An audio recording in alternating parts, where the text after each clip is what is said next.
So here now to sort this out and give us his thoughts on what is here, Congressman Devin Nunes, ranking member of the House Intelligence Committee. Congressman, thank you very much for being here tonight. Great to be with you again, Martha. Thank you. So what is your takeaway? What do you learn from this based on your knowledge of what happened here? A couple key questions I would say is, one is, where do these notes originate? Where are they from? Where did they get them? We know they're Strzok's. Another thing, there's two documents that are still missing that are critically important.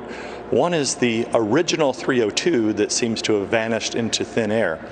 And then there's also a report that was done Just to clarify, that's exactly what the FBI agents spoke to Michael Flynn about, the whole report from that meeting in the White House shortly after the inauguration.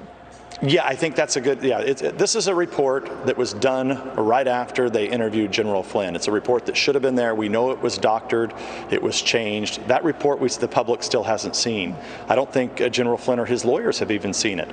Then we also know that there was a January 30th report that also reportedly, supposedly, exonerated Flynn again in January 30th. So now you have beginning of January 2017, end of January 2017, and then you have a missing 302 report, plus you have these notes that we're not sure of the origination, but they look to be very credible. And I would think, I think Biden and Obama at this point really have some serious questions that they would need to answer.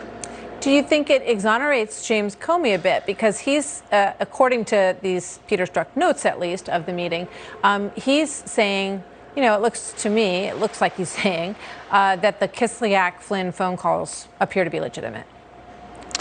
Well, at least at that period of time, Comey was trying to do the right thing.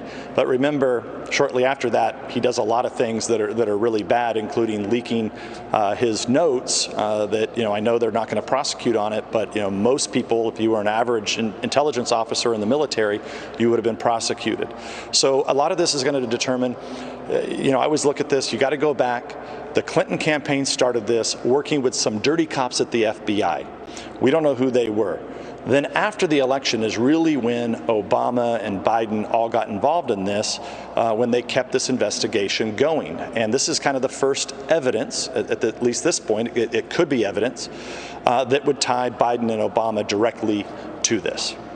So, you know, in terms of Michael Flynn's situation, do you think that he's home free at this point, or still another hurdle?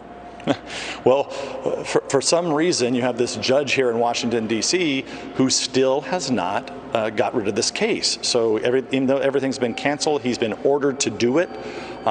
He's kind of out of options, but he doesn't seem to be making any moves. You know, you would think. Well, they did eliminate a hearing that, you know, would have been sort of the next juncture, I guess. So, but as you say, have not dropped the case. I just have a half a minute. The case that you brought against Twitter over a fake cow parody on Twitter has been dropped. The judge said that there was no merit in it. Do you want to comment on that quickly before I let you go? Yeah, that would be right in the fake news category. That's not what the judge said. There was about 20 stories that were written that were all fake. Twitter case is still very much alive, and we look to continue to hold them accountable for their negligence. So there's several components to this case, and we look forward to fighting it, and we'll come back on and talk about it. All right, sounds good. Thank you very much, Representative Devin Nunes. Good to see you tonight. Have a good evening. Good, because we want to talk to you more about that if it's still alive.